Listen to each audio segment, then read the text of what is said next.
Bismillahirrahmanirrahim. Assalamualaikum warahmatullahi wabarakatuh. Alhamdulillah alamin wa bihi nasta'in wa ala umuri dunya waddin.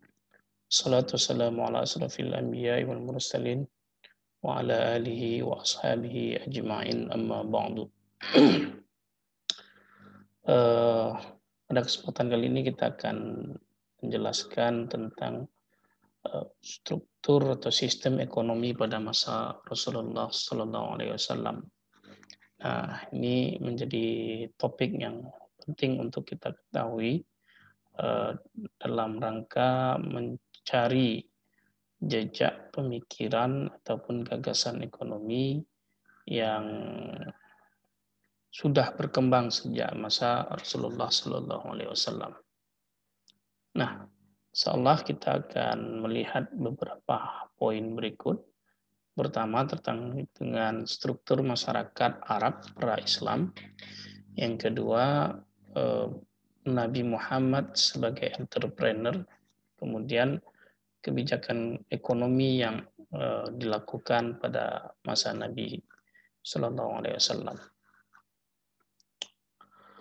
Nah, struktur masyarakat Arab pra-Islam. Yang pertama yang harus kita pahami yaitu Mekah sebelum Islam masuk itu merupakan kota niaga ya. Artinya apa? Bahwa Mekah itu menjadi epicentrum aktivitas ekonomi, aktivitas keuangan yang ada di sekitar daerah Arab. Kayaknya beberapa sarjana menulis misalnya sebuah buku berjudul Meccan Trade and the Rise of Islam, perdagangan di Mekah dan kondisi kehadiran Islam. Montgomery Watt misalnya mengatakan bahwa Al-Quran itu tidaklah diturunkan pada kondisi masyarakat yang sangat terbelakang, melainkan dalam keadaan, dalam lingkungan masyarakat yang sudah memiliki peradaban yang cukup tinggi, aktivitas ekonomi yang cukup berkembang pesat. Nah, ini menjadi penting untuk kita ketahui bersama bahwa Mekah pada saat sebelum Islam diwahyukan itu adalah pusat perniagaan di sana pada saat itu. Nah, oleh sebab itu, kalau kita lihat lebih lanjut bagaimana struktur sosial yang berkembang, maka boleh kita nukilkan pendapat Fazlur Rahman. Nah, Fazlur Rahman itu menjelaskan bahwa Arab pada masa pra-Islam itu kondisi sosialnya sangat feodalistik. Nah, walaupun dia sudah secara merupakan pusat perniagaan saat itu, akan tapi struktur sosialnya sangat feodalistik. Kesenjangan sosial itu sangat tinggi, sistem perbudakan berkembang pesat dan lain sebagainya. Ya, ini sesungguhnya dapat kita maklumi kalau kita pahami struktur ekonomi, politik, dan budaya yang ada pada saat itu. Karena dengan keadaan demikianlah masyarakat Arab itu berkembang. Nah, artinya apa? Kalau kita lihat misalnya dalam struktur ekonomi dengan kondisi sosial yang demikian, maka ekonomi yang berkembang pada saat itu sangat timpang. Sangat timpang, di mana suku yang kuat itu memonopoli lalu lintas ekonomi. Jadi siapa kabilah yang besar, yang kuat, maka dia akan menjadi penguasa, menjadi memonopoli pasar ya. Dengan kata lain apa? Praktik-praktik ribawi, praktik ekonomi yang eksploitatif itu sudah lazim berkembang.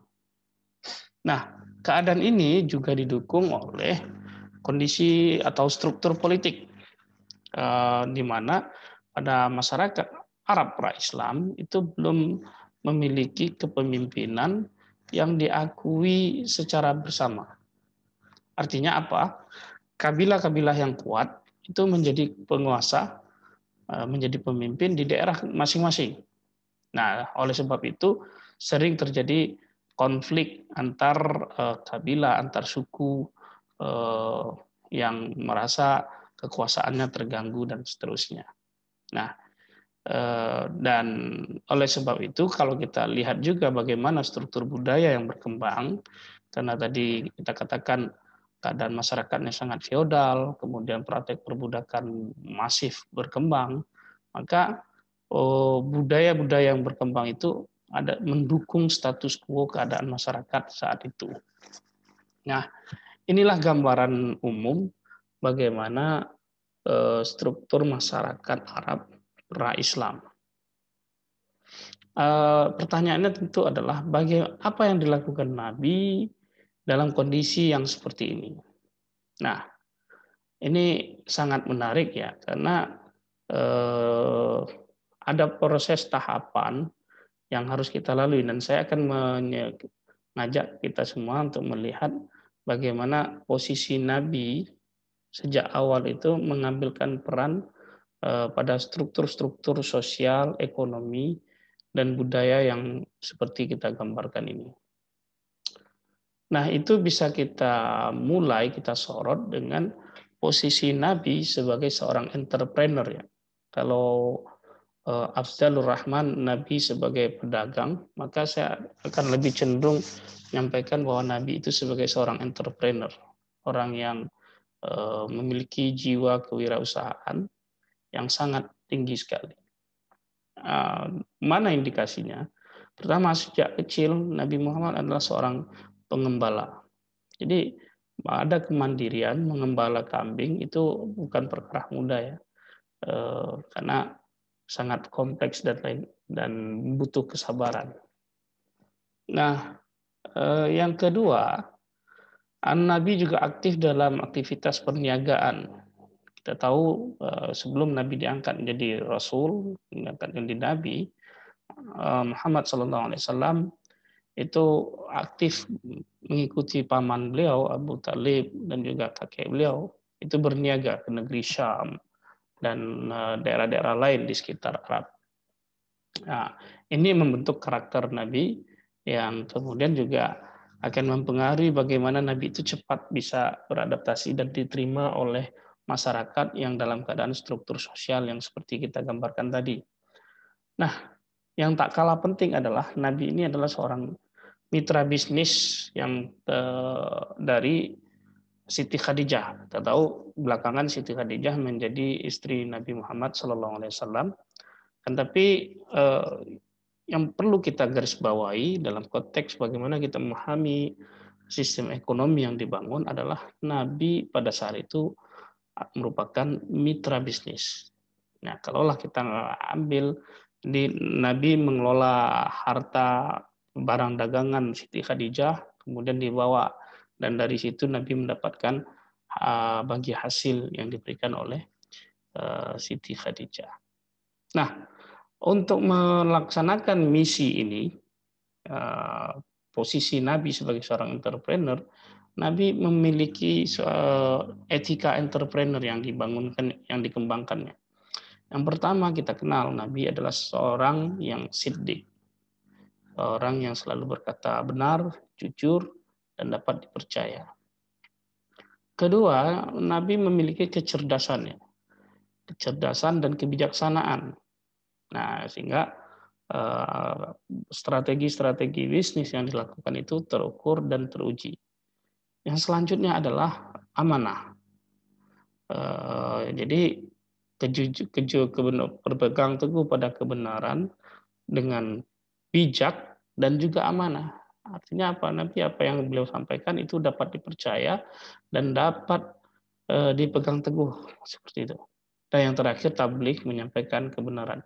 Ini adalah semacam etika entrepreneur yang dicontohkan Nabi Muhammad, sehingga dengan etika ini Nabi bisa diterima dalam struktur sosial masyarakat yang sangat feodal, sangat eksploitatif, dan lain dan seterusnya. Ya, Anda bayangkan yang tadinya orang tidak amanah, tidak dapat dipercaya, kemudian eksploitasi, merugikan kelompok yang lemah, segala macam. Nah, kehadiran Nabi menjawab kebutuhan itu semua.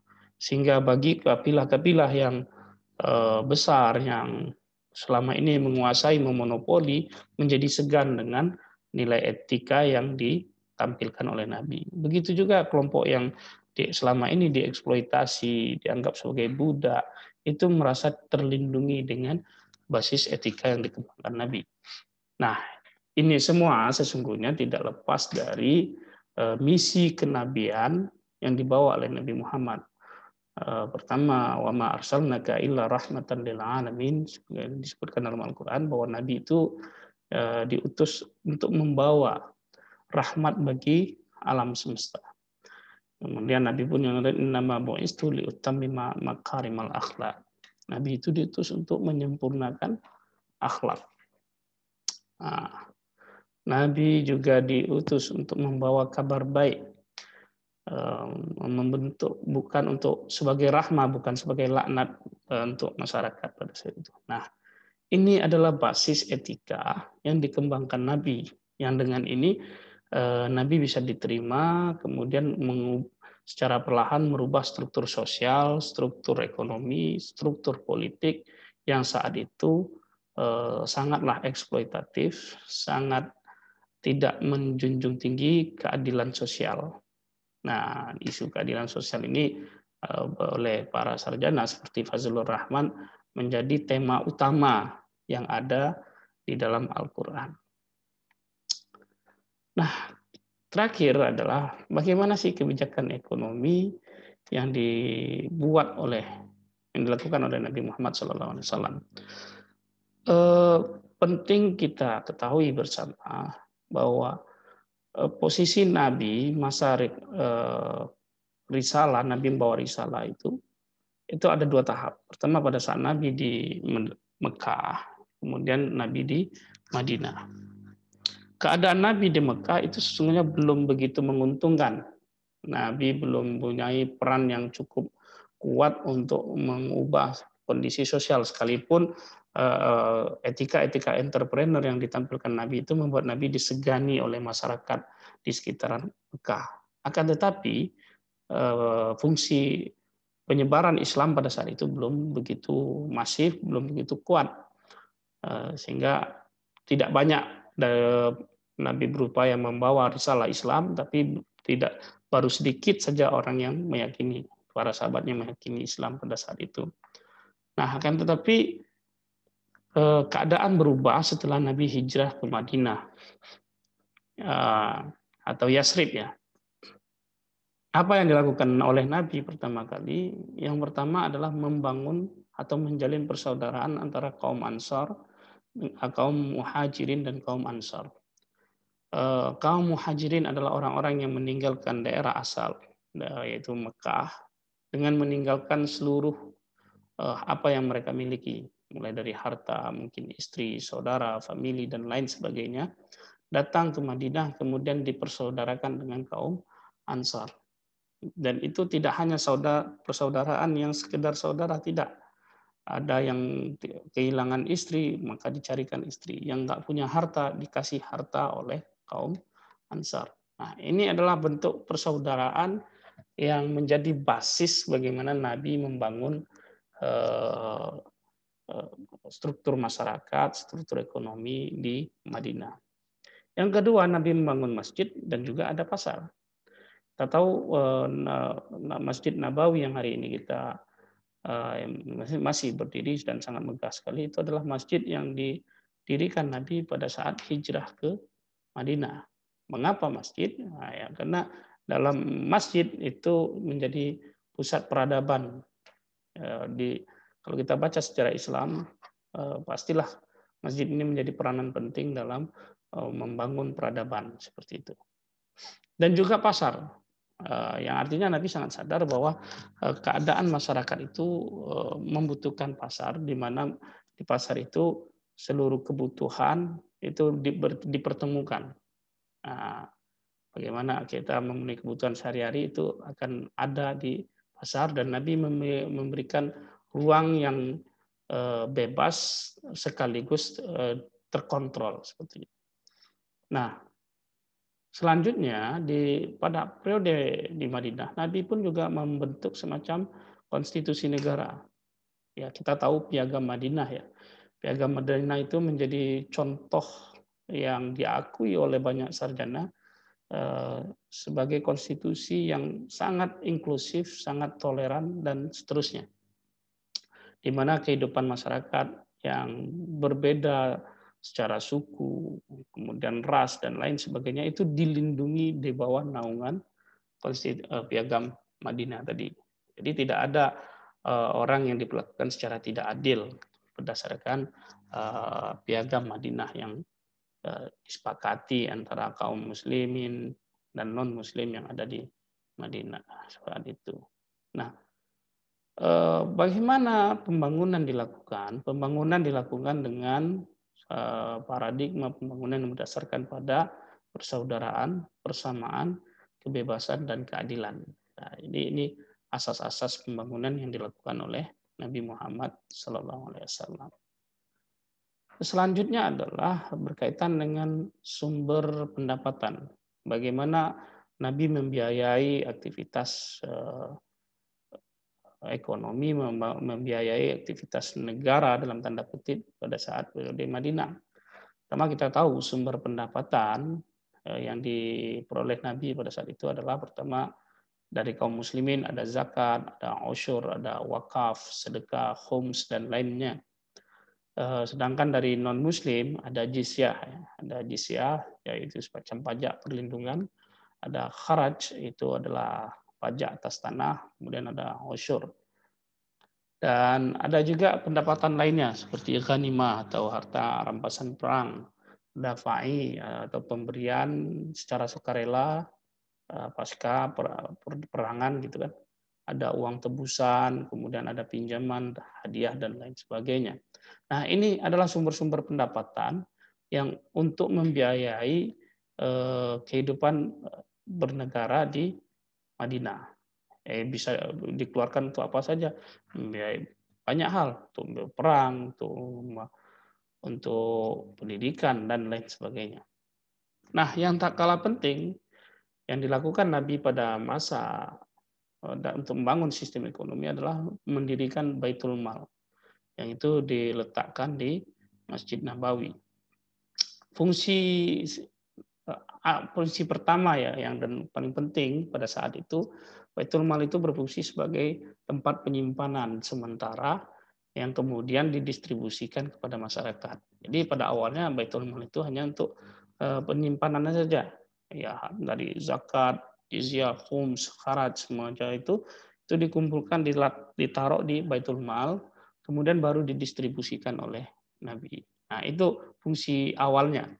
Nah, kan tetapi berikutnya Baitul Mal ini menjadi institusi yang sangat penting eh, dalam untuk menopang aktivitas ekonomi, baik itu kita lihat pada masa Khulafaur Rasyidin, ada dinasti Abbasiyah, Umayyah, Abbasiyah, dan seterusnya. Nah, terakhir saya ingin menyampaikan dua buku ini sangat bagus sekali untuk kita baca.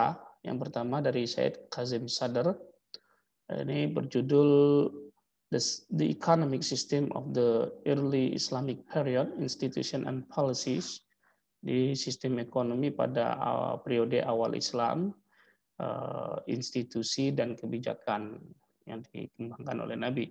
Yang kedua dari Benedict Kohler ya, berjudulnya Early Islam and the Birth of Capitalism. Nah, jadi ini agak kontroversi, akan tapi menarik untuk kita pahami bagaimana orang luar memahami sejarah Islam. Barangkali demikian materi berkaitan dengan sistem ekonomi pada masa Rasulullah SAW. Lebih kurang saya mohon maaf. Assalamualaikum warahmatullahi wabarakatuh.